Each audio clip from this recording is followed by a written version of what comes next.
Vis-a-vis China, which is our concern, and full disclosure, why is our party so concerned about China? Because we're Australians who don't want to die in a war with China. Yeah. Pretty basic, right? If we go to war with China, we're dead. There's no way we're ever going to win. China's going to destroy us. It's insanity. And we would be used. There's a former Australian ambassador I've interviewed a number of times, John Lander. He was the deputy ambassador to Beijing at one stage. He warns that what we're actually being set up for is being used as America's proxy in a war the way America's using Ukraine as its proxy in a war against Russia.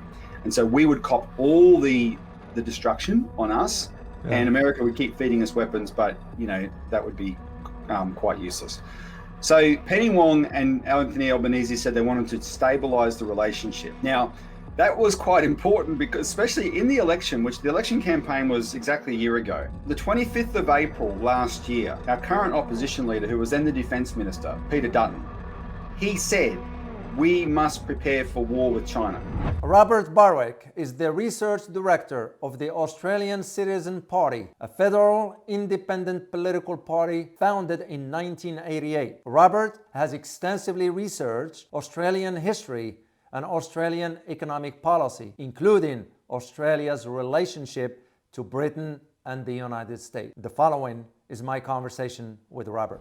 Welcome, Robbie, to Geopolitics in Conflict show. Thanks, David. Good to be here again. Yeah, I know it has been a while since we last spoke, so we are so excited that you're here and you carve out time for us. So we thank you for that. So, well, without wasting much time here, because we got a lot to talk about, I would like to just start our discussion and a conversation about the state of affairs in Australia as of today, based on what just happened for the last 2 years or so. Well, we've had a change of government in May 2022, and so that government is not quite yet a year old, the Albanese Labor government. And so the change of government brings some changes, but unfortunately nothing fundamental in our view. And that's why our party exists. We're trying to get some fundamental change. Our two concerns, David, are on the economic front and on foreign policy. And so what you see is the government will say things and put out mixed signals, but so far fundamentally keep the path that the previous government was on. Right? It hasn't deviated from that path. We're in a worrying situation economy-wise because we're an economy that relies for its trade on China, but we've signed up to the United States agenda of provoking a war with China, and that creates great uncertainty at the moment. But more fundamentally, we're part of the US dollar system, right? So our Reserve Bank is always in lockstep with the US Federal Reserve, and so they've been raising interest rates here like crazy. Every time the US Federal Reserve has raised rates, our Reserve Bank has raised rates. And what's happened is over the last 30 years, our economy has really deteriorated and it's become very much organized around a housing bubble. And in 2008, when the global financial crisis erupted in the United States with Lehman Brothers, and the US housing market crashed and the British housing market crashed, etc., ours didn't crash. It was going down, and our government put in all kinds of measures to prop it up. And then all they've done since is kept flooding the housing market with money to keep propping it up more. And they've kicked the can down the road, so to speak, right? But inflation broke out here just like in the United States. And now to deal with that inflation, the Reserve Bank has been raising rates because that's the only thing they know how to do is raise rates. And that has really put the housing market in a lot of trouble. And our concern is if that market crashes, our banks go with it. And here we are, a US, one of the USA's most faithful allies. And I think the US economy is really going down the gurgler, and we're doing these things to ourselves to make sure we follow them. And that's quite unfortunate. And then, when you have that those kinds of economic tensions, it always seems to connect to foreign policy and geopolitics, right? Because then, bad actors can come along and, cause trouble, stir up, cast blame where it shouldn't be cast. So it's all, or deflect blame. So the public, instead of looking at what our government's policies are, they're being told, oh, China is spying on you through security cameras. China's spying on you through cars. China's spying on you through TikTok. And that's the public discourse, rather than what should we be doing to fundamentally transform our economy. And that part, even though we've had a change of government, that's where we're at the moment. Well, speaking of the change of government, I was disappointed. I remember when we had the conversation way back, we said about the upcoming government, hopefully will sort of embark on some sound judgment policies, both economically and foreign policy. But apparently I was wrong. And I'll say it straightforward. I admit I was wrong. I was having hope for Prime Minister Albanese that he could turn things around, given that Robbie, we have our viewers from Australia, and they send us comments here saying how much the rent, for example, shut up.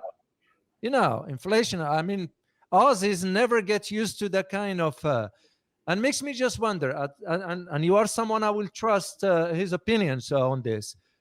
Do you think Canberra is lying to Aussies about the real conditions of the economy in Australia? I do. Because they don't have they know there's a problem, but they don't represent a fundamental change of policy to deal with it. What happens with the two-party system here, and David, as an aside, let me just make a comment about China here. We like to say that we're democratic, and a country like China is totalitarian. It's not a democracy. But nevertheless, the Chinese have their own way of having votes, collecting people's opinions, consulting with the public, etc. And there's a famous interview. I think John Pilger did it with a Chinese government official who made the contrast. He said, in America, you can change the party, but you can't change the policy. In China, you can't change the party, but you can change the policy. And in Australia, it's very same as America. So we've got vested interests that control our two major parties. They call themselves the parties of government, but they are both beholden to the same vested interest. Now, our party has a particular interest and understanding of the banking system. And the banking lobby is the most powerful lobby in Australia, just like Wall Street is in the United States, right? And so on something like housing, our government should be out there building lots and lots and lots of public housing. We don't have public housing in Australia. We used to have it. We had it for decades and decades. And when you have a public housing component, what it does, it helps keep the housing bubble in check, and it keeps housing affordable. Because when I say bubble, I mean unaffordable housing. And you've just referenced the rent side of it, right? Yeah. It is unaffordable. A house is to live in, not to be someone's bank account. I mean, it's always going to have value, and that you can hand down to your kids, etc. But these are houses that are used for speculation. And so the people who live in them miss out. And what our government should be doing is building hundreds of thousands of houses. In fact, they're going to bring in something like post-COVID, they're going to bring in something like 600,000 new people into Australia this year, which in a country of 25 million people, 600,000 new ones is a lot. Now, see this map behind me. This is a very big country, not quite as big as yours, but a very big country, 25 million people in that country. They're not going to spread those 600,000 people out around the country. They're going to cram them into Melbourne and Sydney. That's what they're going to do. And instead of building hundreds of thousands of new houses, what they did is they came up with a $10 billion fund. This is the way this government thinks. We're going to put aside $10 billion and invest that in the stock market.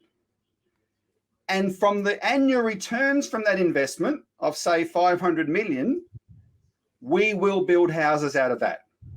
So the reality of that policy is it's a subsidy, a public subsidy to the private stock market, and it'll dribble out a few extra houses. Whereas governments of yesteryear, the governments who built Australia in past decades, they didn't think like that. They didn't have funds invested in stock markets around the world like we had. They had assets. They had public assets that they invested in that were the basis of the services they provided to the public. And that's what we should be going back to. But this new government is just as beholden to the private interests who make money out of this current system as the old one was. And so what they end up doing is window dressing. And who misses out? The public. Public. Yeah. And then, again, just a quick aside, let me contrast to China. When you hear about China and China's economy, what you hear, and Harvard does the polls, Harvard University, not the Chinese government, that shows that 90% of the Chinese people are happy with their government because they see their lives improving. Yeah. Right? The Chinese economy works. It fundamentally works. And so what our governments have to do, what the American government, what the Australian government has to do in order to make sure the Australian people do not look at look around at our situation, say, why is it so bad? Why can't we be like that? A country that actually works for its people. They have to then to stop people thinking like that by demonizing China, painting China as a threat, telling lie after lie after lie, terrifying people about this country, which actually, if people weren't terrified and looked at it, they'd go, well, what they're doing actually works. Why can't we do that? Yeah. Well, I've been following some think tanks in Australia and how they are really putting the narrative towards escalating the wording. You know, it's almost, I feel like comfortable saying that's part of a psyop, if I may use the term, to just, you know, what I wonder about, Robbie, is that Aussies have no voice anymore, especially now with this spending that the government is embarking on. And you can just see that in reflection in the AUKUS deal. Yeah. So we're going to tackle AUKUS deal because I like to have your insights into. I read up enough on it and kind of been aware. And here is my simple question for you, Robbie. Does Australian government understand what it's getting itself into regarding the AUKUS deal?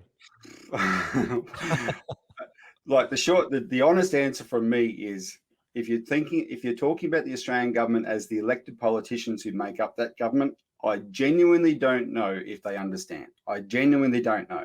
But like every country, Australia has a shadow government. It has the permanent bureaucracy level of government. It has the intelligence agencies. It has the financial elite who have these, you know, international relationships, etc. At that level, I'm sure they do, because they do not define then Australia's national interest in sovereign terms. They define Australia as part of an Anglosphere that includes the United States, right? The English-speaking white world, and even though we're in Asia, they define our interest as interlinked with those countries that are on literally the opposite sides of the world to us, which sends a terrible message to Asians. Those people, they're doing what they're doing deliberately. But whether the elected government, the Albanese government, knows, I don't know, because I've met, I go to Canberra a lot and I meet politicians, and so they're not strategic geniuses, these people who get elected and then end up in the role of prime minister or defense minister or foreign minister. They're domestic politicians, and they rely on the advice they get. So you just referred to the think tanks. You know, the most well-known one is the Australian Strategic Policy Institute and ASPI. And our current defense minister said, just after getting elected, he said, I don't know where I'd be without ASPI. Right? I get all my understanding of the world from ASPI. Well, ASPI is, yes, it's majority Australian government funded because it's a think tank that was set up to be part of the Defence Department, but it also takes money from foreign governments. And the biggest foreign funder of ASPI is the United States State Department. The British government funds it. The Japanese government funds it. The Dutch government funds it. All these NATO and NATO adjacent countries like Japan, you know, involved. And the world's biggest weapons manufacturers fund it. And this agency, more than any other in Australia, has gone out of its way to demonize China, backed up by the reputation of Australia, because it says Australian Strategic Policy Institute. So for the last 5 years, all around the world, all these lies that have been leveled at China have said, ASPI says, ASPI has revealed, ASPI has written a report. And people around the world in Europe or Asia or South America or the United States, they see this and go, oh, well, that's authoritative if the Australians are saying it. But what they don't understand is the American government funding Australia to say it, right? And our politicians don't have that kind of strategic sense either. And so they have been accepting all this. Plus, they're afraid of what would happen to them if they don't accept it. And then there's I just want to quickly identify another, because I regard that as a foreign interference operation. I'll just quickly identify another one. Back in 1990, when George H.W. Bush visited Australia, the Cold War had just ended. Yeah. And there was a political figure who expressed real alarm that without the Cold War, this was the fear. I'm not sure how genuine the fear was, but without the Cold War, the alarm was America may not see the imperative to stay engaged in the Pacific. And so this person, who was the head of Coca-Cola, actually, he was a businessman, but he had a political background, Phil Scanlon, he was at a dinner with George H.W. Bush, and he suggested to him that they should set up an annual dialogue between Australian and United States politicians, and it's called the Australian-American Leadership Dialogue, and that they take turns either being in the United States or Australia every year, and they get all these politicians together and media, and they have these chinwags. And that's been going on since 1990. And that forum is all secret. If you attend the forum, you're not allowed to talk about what was said at the forum. The only thing you can say publicly is what you said at the forum. You are not allowed to say publicly what was said at the forum. And so it's even stronger than what they call Chatham House rules. And through this forum, they have incubated every generation of politicians since. And the first politician I saw who actually expressed alarm about this was the former Prime Minister, Paul Keating, because he was Prime Minister when this started. And he said, I never attended, but I saw all my Labor Party colleagues go to this forum and come back bowing and scraping to the United States, that suddenly they'd been won over to the United States, right? And so this kind of conditioning of Australian politicians has led us to this point where, despite everything we've just said about the economy, think about it in those terms, despite that, this new Prime Minister went to San Diego last month to do a three-way press conference with Joe Biden and Rishi Sunak, the British Prime Minister, to announce the AUKUS submarines deal, which, as former Prime Minister Paul Keating said, because he's come out hard attacking this in a really dramatic way, he made the point, when you see the three of them in San Diego giving that press conference and the bands were playing and the balloons were popping and the flags were waving, he said, $380 billion is what that deal cost. $380 billion. That's almost the whole size of the Australian annual budget. But he said there was only one payer, and that was the Australian Prime Minister. We have been so conditioned by the US and the UK into this irrational fear of China that despite all the economic problems we have, our Prime Minister is more scared of the political backlash if he doesn't sign up to the AUKUS submarine deal and pay $380 billion than if he does.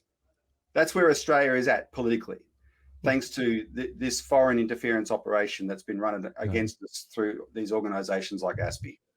Well, I guess the welfare of the Aussies is not a high priority to Albanese. That's the way I look at it. It's because I followed up on this deal, of course. And what I found out is that, first of all, for the $380 billion, Australia is only getting about 8 submarines. That's about it. That's one. Second, who's going to be operating the subs? It's the Americans. And to me, it was like, what doesn't take a genius to figure this out, that we are not going to share the sensitive technology even with the Aussies. You know, it's kind of like, why is Albanese moving into that direction of submitting blindly without thinking a long term, 25, 30 years down the road? Yeah, he's not. The thing is, though, David, he's not moving into it. He's continuing it. He is continuing the existing consensus. right? We hoped he would be different. And this is why we all hope. You said you hoped he'd be different. Oh, I was, Robbie. I really was hoped he'd hoping. be different. I have a good friend who was his economics lecturer at university. Back in those days, he seemed to be a real young radical and capable. If anyone was capable of standing up to the United States, it was young Anthony Albanese. Except then, also while he was a student, when he met Joe Biden. See, when he got elected at the end of May, and the week after the election, this was pre-planned. The week after the election was a Quad meeting in Japan, and the Quad is Australia, the United States, India, and Japan. And the former Prime Minister, Scott Morrison, he gave a very telling concession speech. He conceded early on election night. He didn't drag it out. And he said, I'm conceding early because it's very, very important that there's continuity straight away so the Prime Minister can straight away go to Japan. And so here's Albanese, who had a lot of issues on his plate as the new Prime Minister, economic, etc. But from the beginning, his first job that he was rushed into was a foreign policy job where everything was already decided. I apologize. Yeah. Everything was already decided in that foreign policy job. That's the issue. And you mean, Robbie, do you mean it was decided for him? Yes. He did not have the guts to change that. So Paul Keating came out and attacked this explicitly because he made the point that this is a new government, a Labor government, yet they kept on key figures from the previous government. That being the national security advisor named Andrew Shearer, who is very, very tied into the American foreign policy establishment, and the head of ASPI, Justin Bassey, who Keating named as well, who was also a Liberal government appointee, but of course he's the guy who runs this US-funded agency. And the fact that both of them were kept on in a new government, Paul Keating, as a former Labor Prime Minister who understands politics as well as anybody, who knows Albanese, he knows him better than me, right? He said that is completely unacceptable. When you elect a new government, you expect to change a government. But Albanese did not have the spine. If he had the inclination, I'm not saying he did, because I don't know if he did, but if he had the inclination, he didn't have the spine to stand to say, no, we're going to change this. And what Paul Keating criticized him for the most was, when the AUKUS deal was struck when the alliance, Australia, United Kingdom, United States, when that was struck under Scott Morrison, the night before the announcement at 4:00 in the afternoon, Scott Morrison called Anthony Albanese, and only then did he tell him about this deal. And he gave him less than 24 hours, because by then everyone knew that Anthony Albanese was likely going to win the election.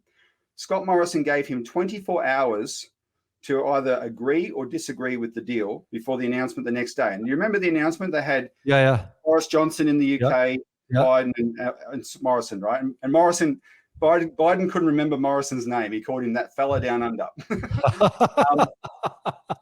But he only gave Anthony Albanese 24 hours. Now, what sort of person is given a take it or leave it ultimatum with 24 hours to make up your mind that has a $380 billion price tag? Anthony Albanese, by any measure, would have been within his rights to say to Scott Morrison, get stuffed. No way. I will take out my time. Our party will take its time. We will go through this proposal in great detail and we'll let you know what we think. But no, Albanese didn't do that. He bent the knee straight away. He agreed to the deal then under those circumstances. And that's why when he got elected, he had no capacity, it appears, to challenge that deal and change it. And so, he signed us up to a deal where, like with a few other deals, but this is the most blatant, we've literally signed away our sovereignty, because our number one defense asset will be a technology that we do not control. And these are submarines. This is the other point that Paul Keating emphasized. These are submarines that are not actually designed to defend Australia as a landmass. They are designed to be used up in the South China Sea to help America attack China. That's what they are designed for. That is not a defensive investment. That's an offensive investment. And we're talking about our number one trading partner. And I've just got to add this, David, because Paul Keating attacked it in these terms, the government was stung because they're a Labor government. And Paul Keating is a legend, an absolute legend in the Labor Party. To have him come out and attack this deal was very, very damaging. They're in a lot of damage control. So what they did is they changed their narrative because they wanted to downplay the idea of the sovereignty, that this was they're giving up our sovereignty. So they started emphasizing the narrative that we are now engaged in forward defense, which is what was the logic that got us into the Vietnam War, right? We've got to fight them up there instead of down here. And we must protect our sea lanes. And government ministers have been repeating that. We must protect our sea lanes. Protect them from whom? China. But do you know what we use those sea lanes for, David? Yeah. Trade with China. All our my trade God. is with China, and we are signing up to a $380 billion submarine deal to protect our trade with China from China. And this goes back to your first question. What do these politicians actually think? What do they know? The fact that they're prepared to say this that is so bizarre, that is so dumb. I'm left shaking my head and I'm thinking, I don't know what they know. I genuinely don't. Yeah. Well, that's why I was wondering when he agreed to the deal. I mean, I was following that progress closely. You know, that falls within my realm of geopolitics because I have to understand. And I sort of back in the day when I was still in Washington, you know, we used to deal a lot with Pine Gap and all. You all know the stories of that. Yeah. So to me, it was like one of those things that I have to understand. And it didn't make sense to me. Strategically, it did not make sense. Later along, when I found out, I contacted one of my contacts that knows a little bit about this kind of stuff. And I said, hey, did you realize that the deal that Australia just signed or inked with the US, Australia does not have a propulsion technology. So how the heck are they going to manage this? Let alone they don't have infrastructure for this. And we're going to be the one managing in the reactor in the sub. There will be no Aussies there. And so what kind of deal is this? So Paul Keating was right. 100%. When he said, yeah. 100%. And the other thing, Robbie, that I noticed is like history is coming full circle. If you go back 210, 220 years, the Brits dropped Aussies, right? And all of a sudden now they're coming back full circle because the sub's going to be built by BAE, which is a British company. Well, Paul Keating also made that point because Paul Keating is a pretty fierce Republican, and as is our party actually. But yeah, this is to me the nastiest part of this. If you're talking about a country that likes to think of itself as a responsible player in the international community, right? So if we'd like to think of ourselves that way, just consider what message we're sending to our neighborhood. Now, our neighbors are, frankly, good neighbors. Yeah. I mean, Indonesia, I grew up in Queensland, this northern state here. We're always told, Indonesia is going to invade. And these are the kinds of myths that are spread among white people to make us always afraid of the Asians to our north, right? Indonesia's never considered invading Australia. The ASEAN countries, Singapore, Malaysia, Thailand, etc., we get on very well with them. They want to get on very well with us, right? It's not perfect, but you know we shouldn't complain about them as neighbours. They do not aspire to do anything bad to us. The Chinese were our allies in the two world wars, right? They were our allies. The only country in Asia that has ever been any kind of threat to us is our number one ally now, Japan, right? Yeah. They did try and invade us, and they're the only ones who ever attempted to. But they're now our ally. But we've struck a deal where we're saying to here at the bottom of Asia, we're reaching out to big white America and big white England, and we're saying we're going to be in an alliance with them. Our security is going to come from them. And the really important detail here is this is so much that there's plenty of stuff that the Americans demand we do, but AUKUS wasn't one of them. AUKUS was hatched up between Scott Morrison and Boris Johnson. It was their idea. And Paul Keating identified that the essence of this idea is part of Britain trying to reclaim what they call global Britain, or put another way, the old British Empire, right? Reunite the white empire. Now, this is an explicit idea. There is an Australian senator right now in Washington whose name is James Paterson. He's one of these wolverines that I told you about last time, who are quite juvenile. They're very much vested in the United States strategic interest and the United Kingdom's strategic interest. And he's part of a movement in Canada, here's the Australian part, New Zealand and the UK, to set up this thing called CANZA, Canada, Australia, New Zealand, UK, which is the old white dominions of the British Empire.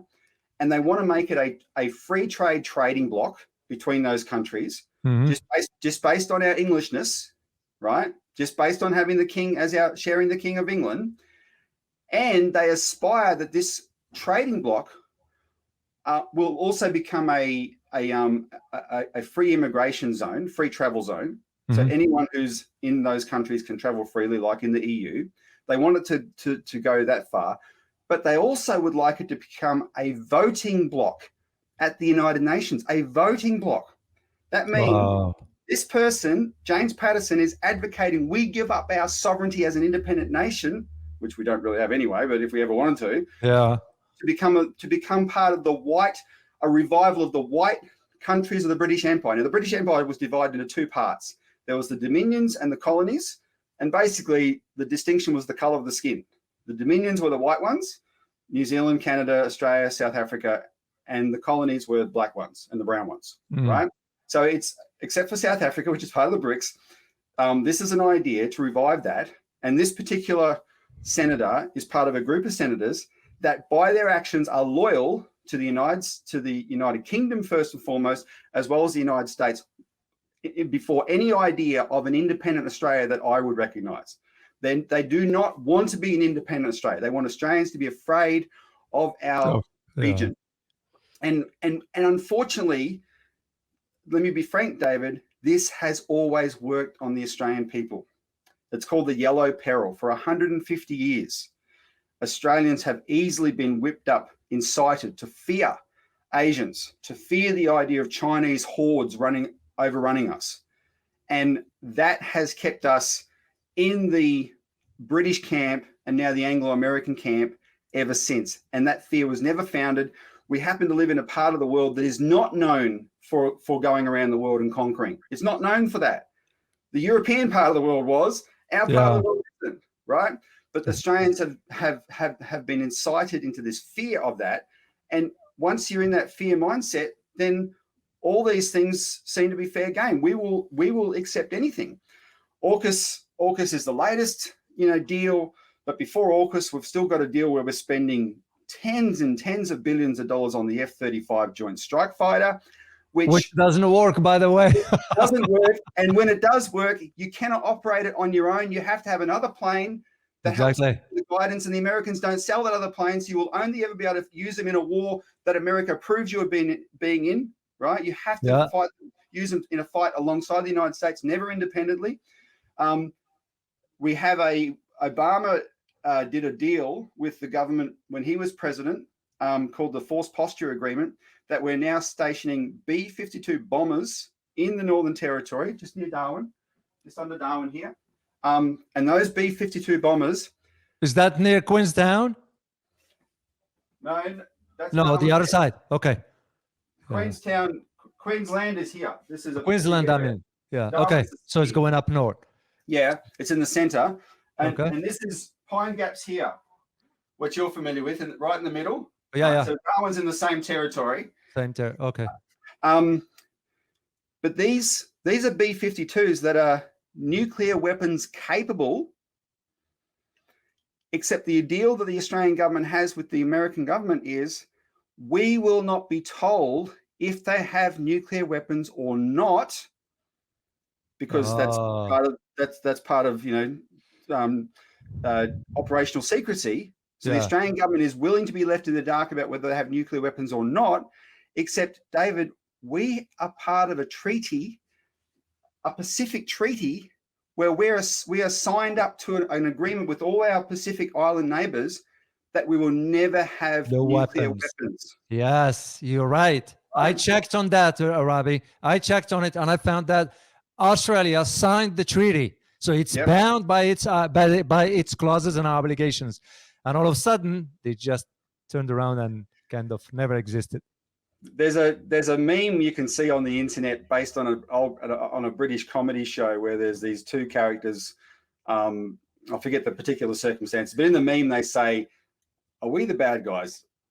You know, there's a dawning realization, because that's what I'm saying. Think about the message we're sending to our Asian neighbors. Yeah. In the name of us being afraid of them, we're doing the things that are making them afraid of us.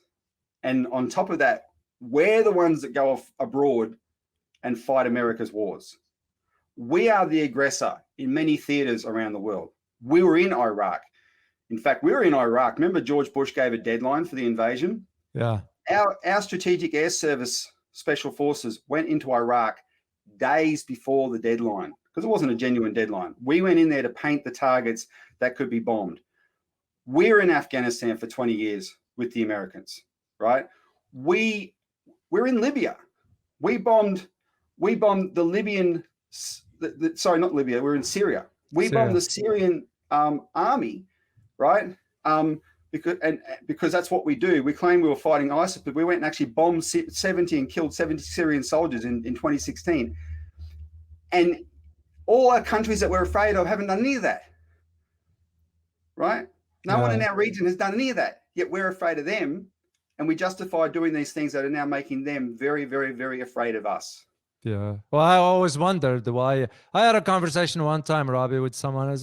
And he asked me a question. He said, "Hey, David, have you ever wondered about something?" I said, "What is it?" He said, "Have you ever wondered why Australia never wanted to be associated with Asia?" And I was like, "Yeah, that is a good point. But you look at the history.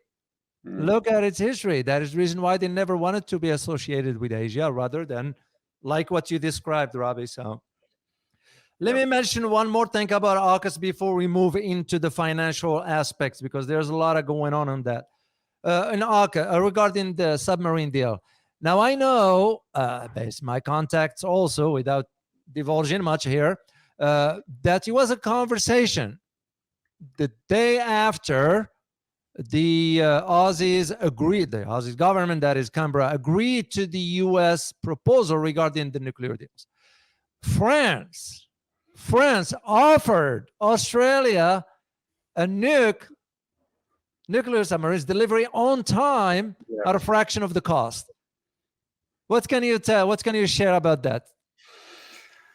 Well, the French really got their nose out of joint, because we just completely pulled the rug out from under the contract that we had with them. The French nuclear deal would have involved, the excuse for it is because it doesn't involve high grade uranium, but it involves nuclear power grade uranium. So these American subs have high weapons grade uranium in it. They have about 95, Robbie. Yeah, exactly. Whereas for a power station, you only need 5% or something in that order. And the American version can therefore be in a contained unit that lasts for 30 years or something in that order, right? And then it can be taken out holus bolus and replaced. Whereas the other version needs to be replenished, and therefore to have that, you need to have it would be better if you had a domestic nuclear power industry, which Australia doesn't have. And by the way, we don't have it because we're the only country in the world that outlaws it. In law, we are not allowed to have a domestic nuclear power industry in this country, and this is one of our issues. We think it's insane, but nevertheless, that's the policy. That was the excuse. But otherwise, the French offer was much better. And back when these submarines were first put on the table as just a purchase for Australia years earlier under the Tony Abbott government, there was an even better offer from the Germans. They offered to build it entirely in Australia, right? And they would have been submarines that were perfect for us. They were going to build them entirely here, so we got all the benefit from it. You know, we would have paid them some money, but all the industrial benefit was here. To Australia, yeah. Yeah, the French is a sort of a half and half deal, where they're going to build them in France, but there will also be industry here. The British, what we've signed up to instead, is a subsidy to the British side of the military industrial complex, BAE Systems. BAE, now, yeah. BAE, by the way, BAE Systems, I mean, this is a company that is as dirty as sin. This is a company that was embroiled in a scandal under the Tony Blair government related to 9/11, because the Saudi ambassador, who was named in the 28 pages of the US Congressional 9/11 report, that was the pages which were classified for 14 years until Obama finally released them under great pressure. They named the Saudi ambassador to Washington, Bandar bin Sultan, as having funded Saudi agents that assisted the hijackers on 9/11. That Saudi prince, Bandar, was embroiled in a kickback scheme with BAE Systems, right, related to the Al Yamama arms for oil deal between the United Kingdom and Saudi Arabia that BAE Systems was in the middle of. BAE Systems provided the jets to Saudi Arabia in exchange for oil that they could then sell on the spot market, and they created a slush fund. And there's lots of evidence that slush fund was used to fund Al Qaeda and international terrorism. So that's its actual history. And when this started to come out, there was a British Special Fraud Office investigation into BAE Systems, and Tony Blair shut it down. That's how dirty the United Kingdom is. So it's the same BAE Systems. The year of this deal being the year that Boris Johnson and Scott Morrison in 2021 were hatching the AUKUS deal.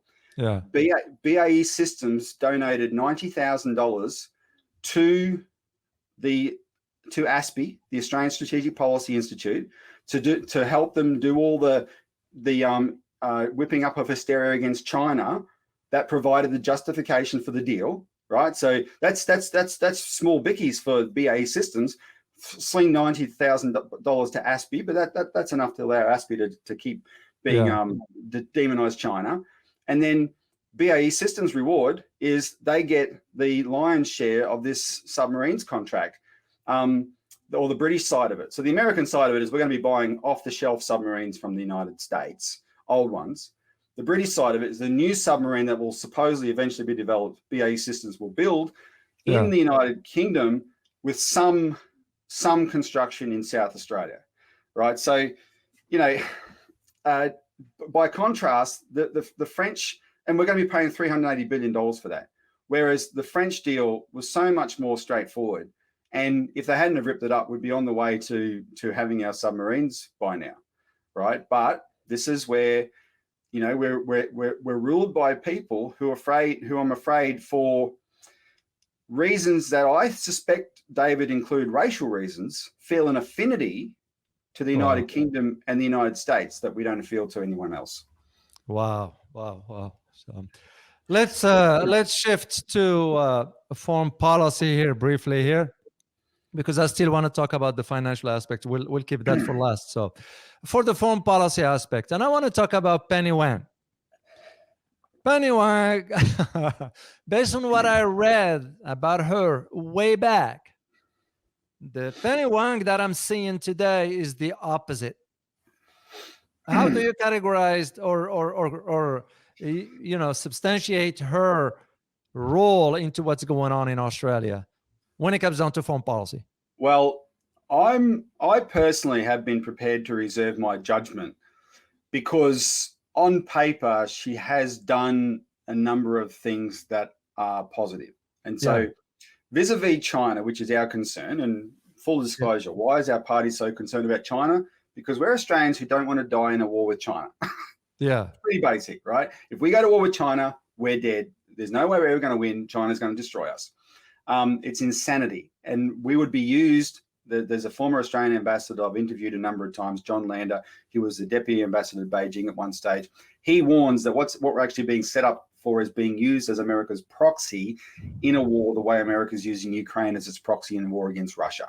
And so we would cop all the destruction on us, and America would keep feeding us weapons, but that would be quite useless. So Penny Wong and Anthony Albanese said they wanted to stabilize the relationship. Now, that was quite important because, especially in the election, which the election campaign was exactly a year ago, the 25th of April last year, our current opposition leader, who was then the defense minister, Peter Dutton, he said, we must prepare for war with China. We have been talking explicitly about war with China, right? And so it sounded good when Penny Wong said, well, we need to stabilize the relationship. From the Chinese side, they were happy to treat the new Labor government as a blank slate, right? They were very happy to do that. The Chinese, I can see their public statements. They want to be positive about everything. They have made it very, very easy for Penny Wong, very easy to stabilize the relationship. They've been very accommodating. The problem for Penny Wong is, and she's a good speaker, Penny Wong. She gets up there and she can communicate quite well. It's not the Chinese that have this schizophrenia of wanting to get on better with our trading partner, but have to appeal to an antagonistic sentiment at home. They don't have that problem, right? The Chinese people all want to be positive to Australia. The Australian people, the Australian government does. Penny Wong is afraid. She's looking over her back at accusations that she's selling out to China, right? So what she has done as a consequence of that is advance the relationship to a certain point, which is good. But at the same time, leave it there and not actually seize the initiative in a way she should, because she's afraid of being attacked. And while I was happy to reserve my judgment, because I can understand it's very difficult in politics to have a balancing act like that, Paul Keating wasn't. And so on this regard, I defer to Paul Keating, because he knows them better than I do. He was in government once, right? He knows these people very well. And he was frankly quite savage on her in a way that I accept that she deserved, because he identified that her problems go back 6 years when she decided that their job as a party was to make sure they couldn't be attacked over China. And so as to avoid domestic political attacks over China, she aligned their party's policy with the Liberals' policy. There's no point of difference, right? And so she has trapped herself in this position where she's scared to break out of it. Whereas the particular insanity of that approach is, yeah, you might have been attacked by the Liberals for being positive about China, but at the end of the day, it is our biggest trading partner. Yeah. We had a trade surplus with China of $70 billion in 2019, the year before COVID and the year before things went really crazy. Despite everything that's happened with China, despite the Chinese not buying a lot of our products anymore because they just got sick of us, do you know what our trade surplus is now? It's $120 billion. It nearly doubled. Wow. Right? That is how valuable our trade with China is to Australia. Now, that reflects the price rise in commodities and all that sort of thing. But nevertheless, that is how valuable our trade is with China. If we lost that trade with China, goodbye Western Australia. This whole area here, right? About a quarter of the size of the United States. Goodbye. That is all iron ore up there, right? My brother-in-law is in Port Hedland. He operates a tugboat that helps get these great big iron ore ships in so they can be loaded up and sent out. And I said, what do you send to China compared to the rest of the world, like South Korea or Japan or whatever? He said, occasionally you'll see a ship for South Korea or a ship for Japan, but don't kid yourself. It's China, China, China, China, China, right? All our foreign income is coming from that trade. And so the Australian people are not stupid. And even though they're being, incited into this hysteria, at the end of the day, if the Labor government had have gone on the front foot and said, no, we're going to protect our trade with China. It is important we have this relationship. We're not going to talk ourselves into a war, right? and they actually took on the Liberal Party government, they would have had a lot more credibility than them, and there was no need for this cowardice. But they took the cowardly path, and Penny Wong has been the spokesperson for it, and that's why Paul Keating rounded on her for good reason. And you see it in another area as well, which there's a really excellent blog that if people want to follow regularly these kind of developments in Australia, there's an excellent blog you can read online called Pearls and Irritations. And just look up that name, Pearls and Irritations, and it's free to read. It's produced by a former Secretary of the Department of Prime Minister and Cabinet under the Whitlam government in the 1970s. So he's an older gentleman now, John Menadue, but under the Whitlam government in the 1970s, he was the top bureaucrat in Australia, and he's assembled this list of contributors, and I get to contribute occasionally, but most of them are very well qualified people who were participants, who are the people that you credit with the development of Australia over the last 40 to 50 years, including our foreign policy, etc. Right? And so I really urge people to follow that and if you're interested in these kind of issues. Today, I have an article in there about what Penny Wong has done vis-a-vis Julian Assange, because this is the canary in the mine. The Prime Minister, Anthony Albanese himself, was part of a group of parliamentarians who advocated for the release of Assange before he became Prime Minister. He advocated for that. He said, enough's enough. The government, the Americans and Brits must end this. Since being elected, they have been asked multiple times, what have you done to follow through on that advocacy for Assange? So, for instance, have you done anything like Secretary Blinken just did to the Russians? Because the Russians have 2 journalists arrested now, right? And Blinken got on the phone to Lavrov and said, you must let them go. So has our government done the same to the Brits or the Americans vis-a-vis Assange? And every time that they're asked that question, Anthony Albanese and Penny Wong say, we've made our feelings clear, we've expressed our views to the United States, etc. Well, someone just did a Freedom of Information request looking for any official documentation of communications between the Australian government and the British or the Americans over Assange. And the reply was, there are none. Wow. There has been no communication between our governments on this issue, which is becoming a bigger and bigger issue to the Australian people. There's an Australian journalist jailed in the United Kingdom who, if he's extradited to America, will be killed. He will die in prison. And all he did was expose the war crimes in Iraq, right? He wasn't the one who committed the espionage, etc., all those sort of things. They said they would advocate for him, but they haven't. Yeah. And so if they can't follow through on their own public position vis-a-vis Assange, you cannot trust that they have any capability to represent our sovereign interests vis-a-vis foreign policy. I don't care how well spoken Penny Wong is; she has let Australia down badly. Well, I hope she can sort of do the right thing, because as I said earlier, I read about her from way back. And what I'm seeing today is completely the opposite. So I hope she will do the right thing. Well, just a quick comment on that. Sure. For your viewers who are in Australia, there is a campaign. This is going to be one of those issues where the only way that Penny Wong and Anthony Albanese will do the right thing is if they see the political shift on the ground in Australia. So they're not afraid of the political blowback. And so get behind what the Citizens Party is doing to champion these issues, right? Get on our website, citizensparty.org.au. You can get in contact with us, participate in this campaign, because, now that people are thinking of it in terms of, war versus peace, or they're thinking of it in terms of Assange may die, etc., whatever your particular burning interest is, if we can shift public opinion on that, if the campaign gets bigger, we're trying to build an anti-war movement here in this country. Right, because by building the anti-war movement, if you shift public opinion, then these politicians are capable of following it. But unfortunately, what's disappointing about them is they're not going to lead it. So we, the people, have to be the leaders of this. And if you're an Australian viewer of this show, get in touch with us and get involved in the campaign. Yeah, well, we do have Australians viewers a lot. I always see them say they read these comments.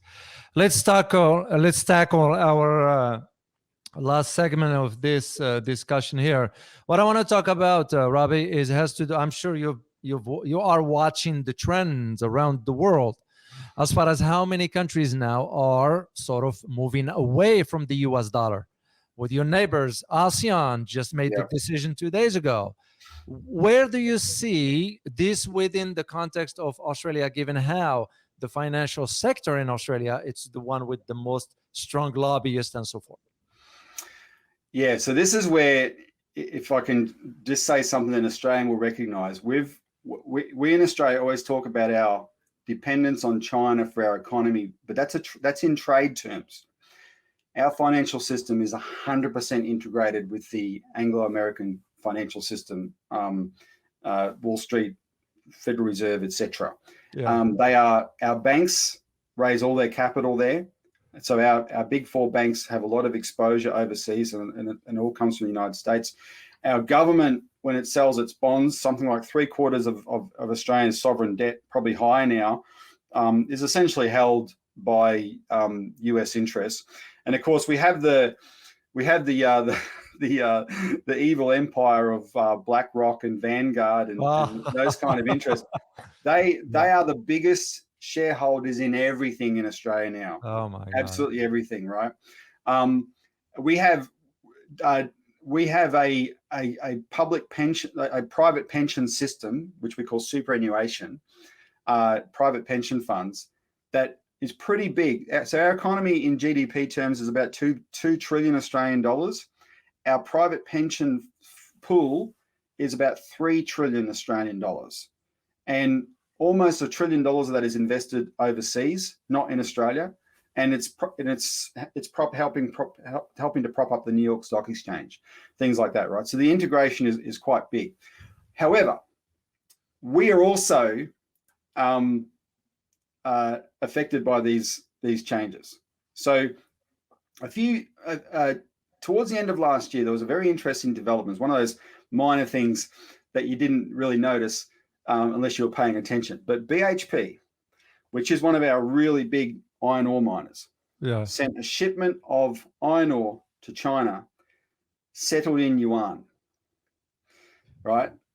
And if BHP, as blue and red in both the British and American sense as you can get, a company is doing direct deals with China settled in yuan, then the financial people in Australia, the business interests, etc., also see the writing on the wall.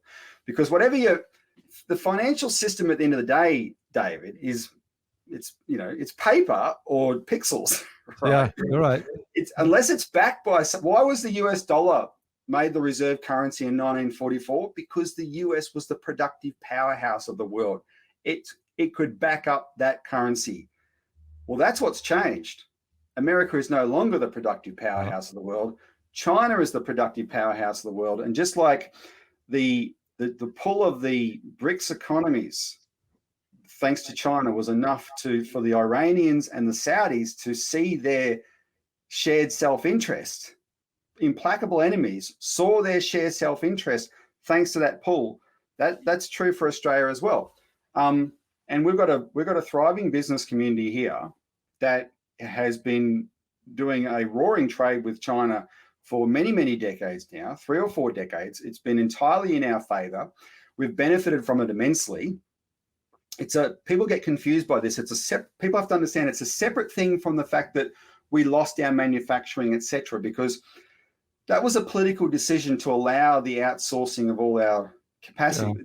Those decisions were made here. The Chinese didn't come and steal it. The people try and run that line like Donald Trump ran it in America, etc., or China's raped us. No, those are the decisions of the political people and the Wall Street type people here, right? The financial people here. That's their fault, not the Chinese fault. What we actually have with China is a very, very beneficial trade relationship. And as they go from strength to strength, and our number one ally only has weapons left, then we are going to be in more and more trouble unless we change as well. Now, this can all be positive, and that's what we're trying to get people to see. I told you, Belt and Road. One of the things I think is a defining feature of Belt and Road when the Chinese announced it is they invited America to participate. when Obama was pushing the Trans-Pacific Partnership, TTP. that excluded China, right? Chinese aren't like this. The Americans could have been involved in Belt and Road. We could have been involved in Belt and Road, and let's transform the world's trade routes to benefit everybody. Let's make things more efficient, right? Everyone, there's a dividend to be gained from that. Let's uplift all the peoples of the world. The majority of the world wants to go in that direction. What Australia is doing by just so one aspect of AUKUS is we will build up our defence industry manufacturing in Australia, but it's for weapons. It's for war purposes. There's so much more you could be doing. We had an idea for a very fast train line from Melbourne to Canberra to Sydney and then on to Brisbane, going way back to the 1980s. We still haven't built any high-speed rail in Australia, yet using our iron ore, the Chinese are on their way to 70,000 kilometres of high-speed rail using our iron ore, right? What's not to learn from that? That's what we, so anyway, the positive things that China represents economically is going to become a more and more compelling argument. And the only way the other side is going to win the argument is spark the war that they want, to be honest. Wow. What an interesting insights, Robbie. I'm sure our viewers would truly appreciate those insights, because you can't just read about it anywhere else. And this is why we decided here to reach out to you, and we are very grateful for carving out time for us to really share those insights. And by the way, where can our viewers find you? Well, we have our own YouTube channel, so that's the Citizens Report. Just look up the Citizens Report on YouTube for the Australian Citizens Party, or otherwise our website is citizensparty.org.au, and you can get in touch with us that way. And I really do urge people. We got a lot of people contacting us from the last time I was on your show, because you are right. You've got quite a few Australian viewers, right? Yeah, we do. And I think one thing that distinguishes our party and what we try and do is not be commentators. We can commentate, but we're not there to be commentators. We're there to change. We're there to activate. And our party's had a lot of success on a number of fronts, economic fronts. We want to create a national bank that can be investing in the infrastructure that transforms Australia. So we're advancing that in Parliament in quite a significant way. We've got lots of inquiries up in the different facets of things. We're going to try and push for an inquiry into the Australian Strategic Policy Institute with a view to having it shut down if we can. And we're going to take up these fights. When we are taking up these fights, our party, David, was the only political party, this is not bragging, but in the last few years when everything really went crazy in terms of the Australia-China relationship, there was only one party that put its reputation on the line to say this is all lies. And that was us. And now that we're feeling a bit vindicated, because a lot of people agree with us, but the climate was so tense, not many people were prepared to say so. And we're a bit like an icebreaker in that sense. We go where no one's game to go. We break up the ice, and then more people feel free to say things. And now we have a much better debate raging about China. The great Paul Keating weighed in himself and totally blew everyone's heads off in Australia, and that's reverberating around the world. So, but our party plays an important role in that. And so, if you're an Australian who's really concerned about these issues, get involved in what we're trying to do. Get involved in the peace movement we're trying to build. Get involved in the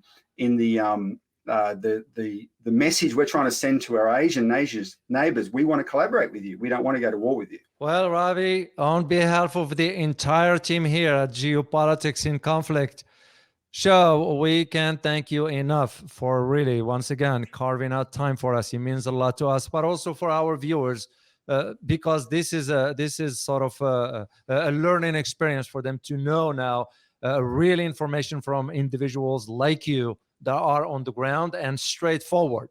That's what I like. That's why I always feel comfortable with you, because I trust you. I trust the information you share, because it's our viewership in line here as well, and we truly can't thank you enough. And to our viewers, as we always say, prepare yourself for a changing world order. Till next time, guys. Bye-bye.